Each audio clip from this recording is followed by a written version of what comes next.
Please take your seat.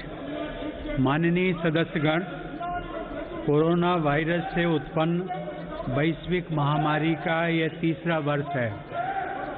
इस दौरान हमने भारत के लोगों की लोकतांत्रिक मूल्यों में अगाध आस्था, अनुशासन और कर्तव्यपरायणता को और मजबूत होते देखा है। आज जब भारत अपनी आज़ादी के 75 वर्ष पर अमृत महोत्सव मना रहा है, तब प्रत्येक भारतवासी की यह संकल्प शक्ति भारत के उज्जवल भविष्य के लिए असीम विश्वास पैदा करती है। इसी विश्वास के साथ मैं संसद भवन के इस ऐतिहासिक सेंट्रल हॉल से प्रत्येक भारतवासी का अभिनंदन करता हूं।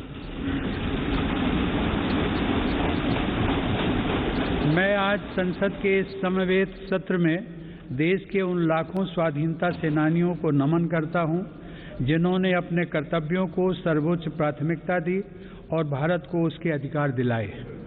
आज़ादी के इन 75 वर्षों में देश की विकास यात्रा में अपना योगदान देने वाले सभी महानुभावों का भी मैं श्रद्धापूर्वक स्मरण करता हूं।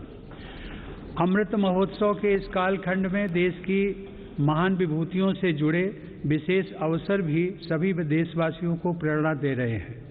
गुरु तेग बहादुर जी का 400वां प्रकाश वर्ष पर्व, श्री अरविंदो की 150वीं जन्म जयंती, V.O. चिदम्बरम पिल्लई का 150वां जन्म वर्ष और नेताजी सुभाष चंद्र बोस की 125वीं जन्म जयंती जैसे पुण्य अवसरों को मेरी सरकार पूरी भव्यता के साथ मना रही है।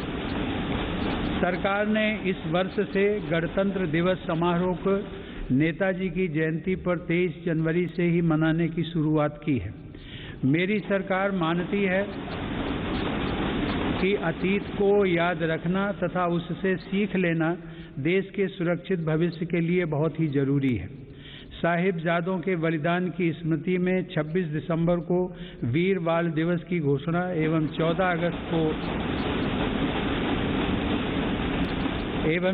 अगस्त को विभाजन विभीषिका स्मृति दिवस इसी सोच का परिचायक है। सरकार ने भगवान बिरसा मुंडा को श्रद्धांजलि स्वरूप उनके जन्म दिवस 15 नवंबर को जनजातीय गौरव दिवस के रूप में मनाने का भी निर्णय लिया। माननीय सदस्यगण, आज़ादी का अमृत महोत्सव हम सभी भारतीयों के लिए अगले 25 वर्षों के संकल्पों को आकार देने का पवित्र अवसर है। मेरी सरकार सबका साथ, सबका विकास, सबका विश्वास और सबका प्रयास के मंत्र पर चलते हुए अगले 25 वर्षों के लिए मजबूत बुनियाद पर तेजी से काम कर रही है। इस बुनियाद का सबसे महत्वपूर्ण संकल्प एक सर्वसमावेशी, सर्वहितकारी, सशक्त भारत का निर्माण और देश की आत्मनिर्भरता है। कोरोना के इस कठिन समय की चुनौतियों ने देशवासियों को अपने लक्ष्यों को जल्द से जल्द प्राप्त करने के लिए प्रेरित किया है। माननीय सदस्यगण, कोरोना महामारी ने पूरी दुनिया को प्रभावित किया है और भारत में भी हमारे बहुत से अपनों को हमसे छीना है। इन परिस्थितियों में केंद्र से लेकर राज्यों तक हमारी सभी सरकारों, स्थानीय शासन और प्रशासन, हमारे डॉक्टर्स, नर्सेज और हेल्थ वर्कर्स, हमारे वैज्ञानिकों और उद्यमियों सभी ने एक टीम के रूप में काम किया है। सरकार और नागरिकों के बीच यह परस्पर विश्वास, समन्वय और सहयोग लोकतंत्र की ताकत का अभूतपूर्व उदाहरण है। इसके लिए मैं देश के प्रत्येक हेल्थ और फ्रंट लाइन वर्कर का, हर देशवासी का अभिनंदन करता हूं। कोविड-19 के खिलाफ इस लड़ाई में भारत के सामर्थ्य का प्रमाण कोविड वैक्सीनेशन प्रोग्राम में नजर आया है। हमने 1 साल से भी कम समय में 150 करोड़ से भी ज़्यादा वैक्सीन डोज लगाने का रिकॉर्ड पार किया है। आज हम पूरी दुनिया में सबसे ज़्यादा वैक्सीन डोज देने वाले अग्रणी देशों में से एक हैं। इस अभियान की सफलता ने देश को एक ऐसा रक्षा कवच दिया है जिससे हमारे नागरिकों की सुरक्षा भी बढ़ी है और उनका मनोबल भी बढ़ा है। आज देश में 90% से अधिक वयस्क नागरिकों को टीके की 1 डोज मिल चुकी है, जबकि 70% से अधिक लोग दोनों डोज ले चुके हैं। हर घर दस्तक अभियान के माध्यम से सरकार बाकी लोगों तक भी पहुंच रही है। इसी माह वैक्सीनेशन प्रोग्राम में 15 से 18 वर्ष तक के किशोर किशोरियों को भी शामिल किया गया है। साथ ही फ्रंटलाइन वर्कर्स और बीमारियों से ग्रस्त वरिष्ठ नागरिकों के लिए प्रिकॉशनरी डोज की भी शुरुआत की गई है। अब तक देश में कुल 8 वैक्सीन्स को इमरजेंसी यूज के लिए स्वीकृति मिल चुकी है। भारत में बन रही 3 वैक्सीन्स को विश्व स्वास्थ्य संगठन की तरफ से आपात स्थिति में उपयोग की मंजूरी भी मिली है। भारत में बन रही ये वैक्सीन्स पूरी दुनिया को महामारी से मुक्त कराने और करोड़ों लोगों का जीवन बचाने में अहम भूमिका निभा रही है। माननीय सदस्यगण, कोरोना महामारी से निपटने के लिए हमारे देश के प्रयास केवल तात्कालिक चुनौतियों तक सीमित नहीं है। इसीलिए मेरी सरकार ऐसे दूरदर्शी समाधान तैयार कर रही है जो भविष्य के लिए भी प्रभावी और उपयोगी रहें। सरकार द्वारा 64,000 करोड़ रुपए की लागत से शुरू किया गया प्रधानमंत्री Ayushman Bharat health infrastructure mission इसका एक सराहनीय उदाहरण है। इससे न केवल वर्तमान की स्वास्थ्य संबंधी जरूरतों को पूरा करने में मदद मिलेगी, बल्कि आने वाले संकटों के लिए भी देश को तैयार किया जा सकेगा। मेरी सरकार की संवेदनशील नीतियों के कारण देश में अब स्वास्थ्य सेवाएं जन साधारण तक आसानी से पहुंच रही हैं। 80,000 से अधिक हेल्थ एंड वेलनेस सेंटर्स और करोड़ों की संख्या में जारी आयुष्मान भारत कार्ड से गरीबों को इलाज में बहुत मदद मिली है। सरकार ने 8,000 से अधिक जन औषधि केंद्रों के माध्यम से कम कीमत पर दवाइयां उपलब्ध कराकर इलाज पर होने वाले खर्च को कम किया है। सुलभ और सुगम स्वास्थ्य सेवाओं के लिए उठाया गया आयुष्मान भारत डिजिटल मिशन भी एक बड़ा कदम है। माननीय सदस्यगण, कोरोना काल में भारतीय फार्मा सेक्टर ने भी अपनी श्रेष्ठता को साबित किया है।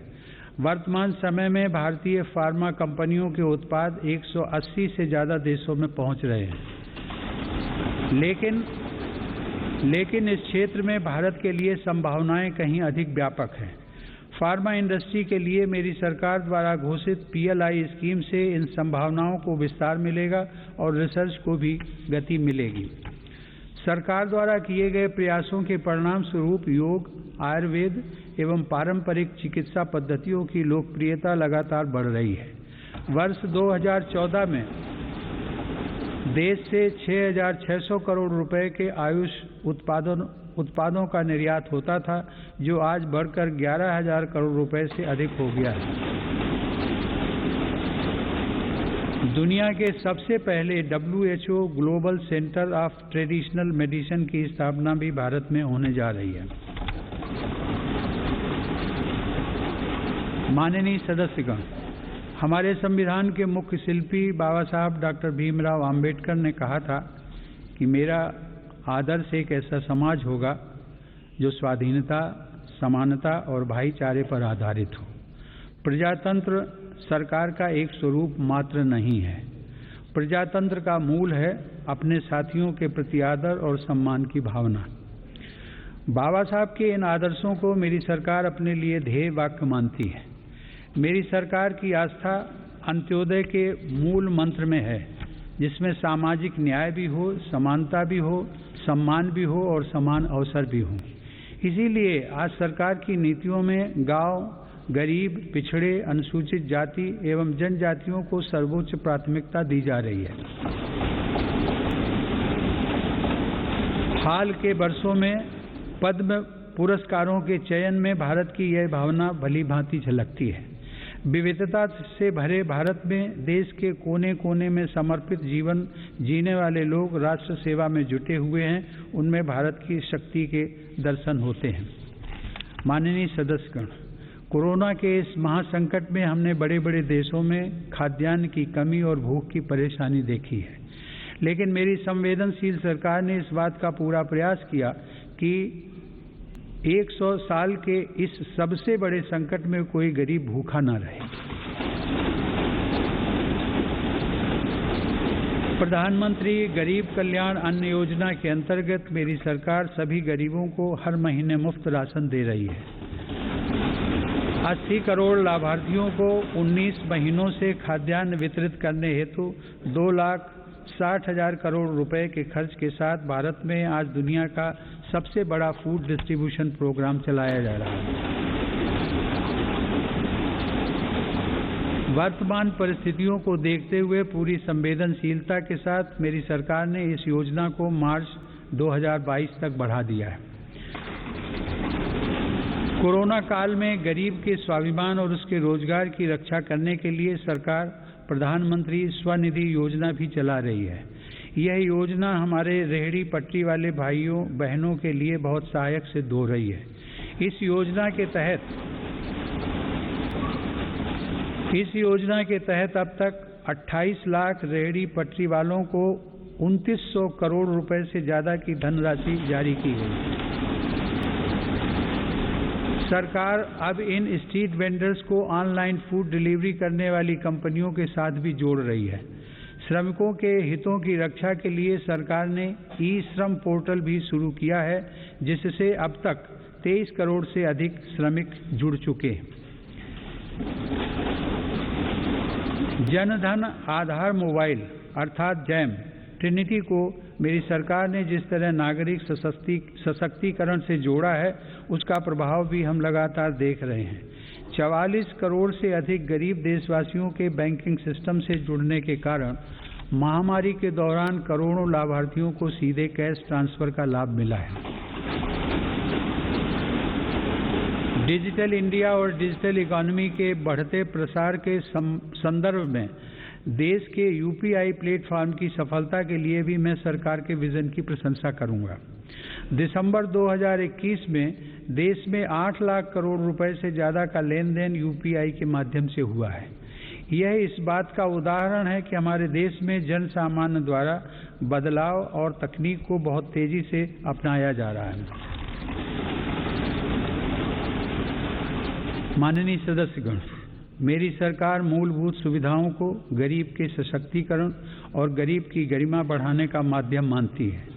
पिछले वर्षों के अनवरत प्रयासों से प्रधानमंत्री आवास योजना में अब तक 2 करोड़ से अधिक पक्के घर गरीबों को मिल चुके हैं। प्रधानमंत्री आवास योजना ग्रामीण के तहत गत 3 वर्षों में करीब 1.5 लाख करोड़ रुपए की लागत से 1 करोड़ 17 लाख घर स्वीकृत किए गए हैं। हर घर जल पहुंचाने के उद्देश्य से शुरू किए गए जल जीवन मिशन ने लोगों के जीवन में बड़ा बदलाव लाना शुरू कर दिया है। महामारी की बाधाओं के बावजूद करीब 6 करोड़ ग्रामीण घरों को पेयजल के कनेक्शन से जोड़ा गया है। इसका बहुत बड़ा लाभ हमारे गांव की महिलाओं, बहनों, बेटियों को हुआ है। ग्रामीण क्षेत्रों में लोगों को उनकी संपत्ति के दस्तावेज देने के लिए शुरू की गई स्वामित्व योजना भी एक असाधारण प्रयास है। इस योजना के तहत अब तक 27,000 गांवों में 40 लाख से अधिक प्रॉपर्टी कार्ड दिए जा चुके हैं। ये प्रॉपर्टी कार्ड न केवल विवादों को रोकने में सहायक हैं, बल्कि गांव के लोगों को बैंकों से मदद मिलना भी आसान हो रहा है। माननीय सदस्यगण, मेरी सरकार ग्रामीण अर्थव्यवस्था और देश के किसानों को सशक्त बनाने के लिए निरंतर काम कर रही है। वैश्विक महामारी के बावजूद साल 2020-21 में हमारे किसानों ने 30 करोड़ टन से अधिक खाद्यान्न और 33 करोड़ टन से अधिक बागवानी उत्पादों की पैदावार की। सरकार ने रिकॉर्ड उत्पादन को ध्यान में रखते हुए रिकॉर्ड सरकारी खरीद की है। रबी की फसल के दौरान 433 लाख मीट्रिक टन गेहूं की खरीद की गई, जिससे लगभग 50 लाख किसानों को सीधा फायदा पहुंचा है। खरीफ की फसल के दौरान रिकॉर्ड लगभग 900 लाख मीट्रिक टन धान की खरीद की गई, जिससे 1 करोड़ 30 लाख किसान लाभान्वित हुए। सरकार के प्रयासों से देश का कृषि निर्यात भी रिकॉर्ड स्तर पर बढ़ा है। वर्ष 2020-21 में कृषि निर्यात में 25% से अधिक की वृद्धि दर्ज की गई। यह निर्यात लगभग 3 लाख करोड़ रुपए पहुंच गया है। हार्टिकल्चर और शहद उत्पादन भी किसानों के लिए आमदनी के नए स्रोतों और बाजार तक उनकी बढ़ती पहुंच के महत्वपूर्ण माध्यम हैं। शहद उत्पादन को प्रोत्साहन देने से वर्ष 2020-21 में देश का शहद उत्पादन 1,25,000 मीट्रिक टन तक पहुंच गया है, जो कि 2014-15 की तुलना में करीब 55% ज़्यादा है। 2014-15 की तुलना में शहद की निर्यात मात्रा में भी 102% से ज़्यादा की वृद्धि दर्ज की गई है। किसानों को उनकी फसल के अधिक दाम मिले, इसके लिए उनके उत्पादों का सही बाजार तक पहुंचना जरूरी होता है। इस दिशा में सरकार ने किसान रेल सेवा शुरू करते हुए किसानों के लिए खुशहाली के नए रास्ते खोलने का काम किया है। कोरोना काल में भारतीय रेल ने सब्जियों, फलों तथा दूध जैसी जल्दी खराब होने वाली खाद्य सामग्री के परिवहन के लिए 150 से अधिक मार्गों पर 1900 से ज़्यादा किसान रेल चलाई और करीब 6 लाख मीट्रिक टन कृषि उत्पादों की ढुलाई की। यह इस बात का उदाहरण है कि अगर सोच नई हो तो पुराने संसाधनों से भी नए रास्ते बनाए जा सकते हैं। माननीय सदस्यगण, कृषि क्षेत्र में देश की सतत सफलता और बढ़ते सामर्थ्य का सबसे बड़ा श्रेय मैं देश के छोटे किसानों को देना चाहता हूँ। देश के 80% किसान छोटे किसान ही हैं, जिनके हितों को मेरी सरकार ने हमेशा केंद्र में रखा है। प्रधानमंत्री किसान सम्मान निधि के माध्यम से 11 करोड़ से अधिक किसान परिवारों को 1,80,000 करोड़ रुपए दिए गए हैं। इस निवेश से कृषि क्षेत्र में आज बड़े बदलाव दिखाई दे रहे हैं। फसल बीमा योजना में नए बदलावों का लाभ भी देश के छोटे किसानों को हुआ है। इन बदलावों के बाद से अब तक 8 करोड़ से अधिक किसानों को मुआवजा के तौर पर 1 लाख करोड़ रुपए से ज़्यादा की राशि दी जा चुकी है। खेतों के नज़दीक जरूरी इंफ्रास्ट्रक्चर को विकसित करने के लिए भी मेरी सरकार अभूतपूर्व स्तर पर निवेश कर रही है। 1 लाख करोड़ रुपए के कृषि इंफ्रास्ट्रक्चर फंड के अंतर्गत हजारों परियोजनाओं को मंजूरी दी गई है। मेरी सरकार ने खाद्य तेल में आत्मनिर्भरता को ध्यान में रखते हुए 11,000 करोड़ रुपए की लागत से national mission on edible oils, oil palm की शुरुआत भी की है। सरकार ऑर्गेनिक खेती, प्राकृतिक खेती और क्रॉप डाइवर्सिफिकेशन जैसे विशेष प्रयास भी कर रही है। यह आप सभी की जानकारी में है कि संयुक्त राष्ट्र ने वर्ष 2023 को इंटरनेशनल ईयर ऑफ मिलेट्स के रूप में घोषित किया है। मेरी सरकार इंटरनेशनल ईयर ऑफ मिलेट्स को देश के किसानों, self help groups, FPOs, food industry और जन सामान्य के साथ मिलकर व्यापक स्तर पर मनाएगी। मेरी सरकार वर्षा जल संरक्षण के लिए भी गंभीरता से काम कर रही है। देश में रेन वाटर हार्वेस्टिंग इंफ्रास्ट्रक्चर के निर्माण और पारंपरिक जल स्रोतों के जीर्णोद्धार के लिए विशेष अभियान चलाए जा रहे हैं। प्रधानमंत्री कृषि सिंचाई योजना के तहत विभिन्न परियोजनाओं और अटल भू जल योजना की मदद से देश में 64 लाख हेक्टेयर सिंचाई क्षमता विकसित की गई है। नदियों को आपस में जोड़ने की योजनाओं पर भी सरकार ने काम आगे बढ़ाया है। हाल ही में 45,000 करोड़ रुपए की लागत से पूरी होने वाली केन बेतवा लिंक परियोजना को भी स्वीकृति दी गई है। यह परियोजना बुंदेलखंड में पानी की चुनौतियों को समाप्त करने में सहायक होगी।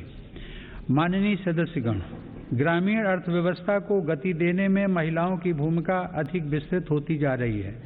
2021-22 में 28 लाख सेल्फ हेल्प ग्रुप्स को बैंकों की तरफ से 65,000 करोड़ रुपए की मदद दी गई है। यह राशि 2014-15 की तुलना में 4 गुना अधिक है। सरकार ने हजारों महिला सेल्फ हेल्प ग्रुप्स के सदस्यों को ट्रेनिंग देकर उन्हें बैंकिंग सखी के रूप में भागीदार भी बनाया है। ये महिलाएं ग्रामीण क्षेत्रों में बैंकिंग सेवाओं को घर घर तक पहुंचाने का माध्यम बन रही हैं। महिला सशक्तिकरण मेरी सरकार की उच्च प्राथमिकताओं में से एक है। उज्ज्वला योजना की सफलता के हम सभी साक्षी हैं। मुद्रा योजना के माध्यम से हमारे देश की माताओं बहनों की उद्यमिता और कौशल को बढ़ावा मिला है। बेटी बचाओ बेटी पढ़ाओ पहल से अनेक सकारात्मक परिणाम सामने आए हैं और स्कूलों में प्रवेश लेने वाली बेटियों की संख्या में उत्साहजनक वृद्धि हुई है। बेटे बेटी को समानता का दर्जा देते हुए मेरी सरकार ने महिलाओं के विवाह के लिए न्यूनतम आय को 18 वर्ष से बढ़ाकर पुरुषों के समान 21 वर्ष करने का विधेयक भी संसद में प्रस्तुत किया है। सरकार ने 3 तलाक को कानूनन अपराध घोषित कर समाज को इस कुप्रथा से मुक्त करने की शुरुआत की है। मुस्लिम महिलाओं पर केवल मेहरम के साथ ही हज यात्रा करने जैसे प्रतिबंधों को भी हटाया गया है। वर्ष 2014 से पूर्व अल्पसंख्यक वर्ग के लगभग 3 करोड़ विद्यार्थियों को छात्रवृत्तियां दी गई थी, जबकि मेरी सरकार ने वर्ष 2014 से अब तक ऐसे 4.5 करोड़ से अधिक विद्यार्थियों को छात्रवृत्तियां प्रदान की। इससे मुस्लिम बालिकाओं के स्कूल छोड़ने की दर में महत्वपूर्ण कमी दर्ज की गई है तथा उनके प्रवेश में वृद्धि देखी गई है। देश की बेटियों में सीखने की क्षमता को बढ़ावा देने के लिए राष्ट्रीय शिक्षा नीति में जेंडर इंक्लूजन फंड का भी प्रावधान किया गया है। यह हर्ष की बात है कि मौजूदा सभी 33 सैनिक स्कूलों ने बालिकाओं को प्रवेश देना शुरू कर दिया है। सरकार ने राष्ट्रीय रक्षा अकादमी में भी महिला कैडेट्स के प्रवेश को मंजूरी दी है।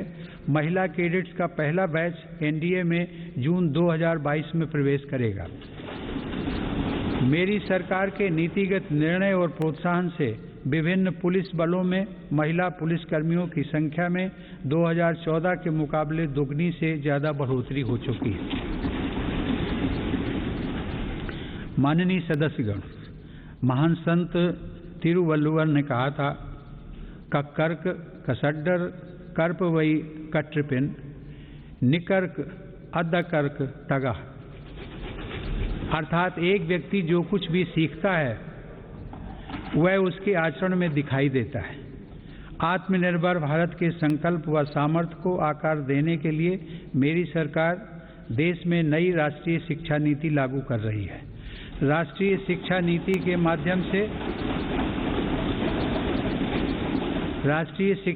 के माध्यम से स्थानीय भाषाओं को भी प्रोत्साहित किया जा रहा है। स्नातक पाठ्यक्रमों की महत्वपूर्ण प्रवेश परीक्षाएं भारतीय भाषाओं में भी संचालित करने पर जोर दिया जा रहा है। इस वर्ष 10 राज्यों के 19 इंजीनियरिंग कॉलेजों में 6 भारतीय भाषाओं में पढ़ाई शुरू हो रही है।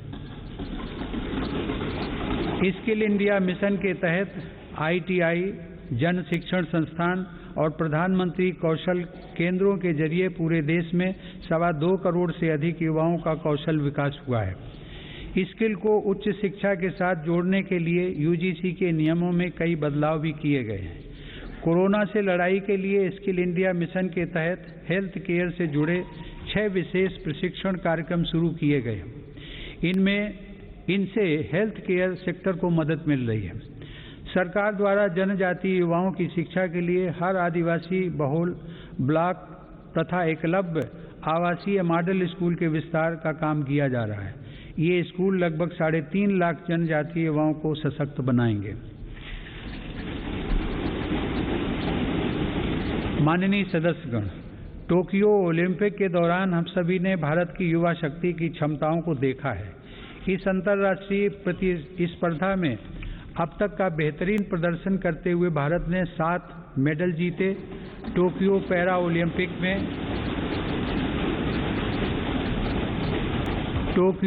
ओलंपिक में भी भारतीय पैरा एथलीटों ने 19 पदक जीतकर रिकॉर्ड कायम किया।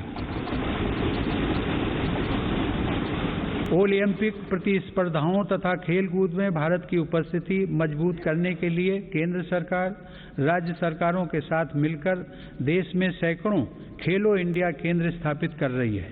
पैरा स्पोर्ट्स में दिव्यांग युवाओं को ट्रेनिंग देने के लिए सरकार ने ग्वालियर में आधुनिक सुविधाओं से युक्त सेंटर फॉर डिसेबिलिटी स्पोर्ट्स की स्थापना भी की।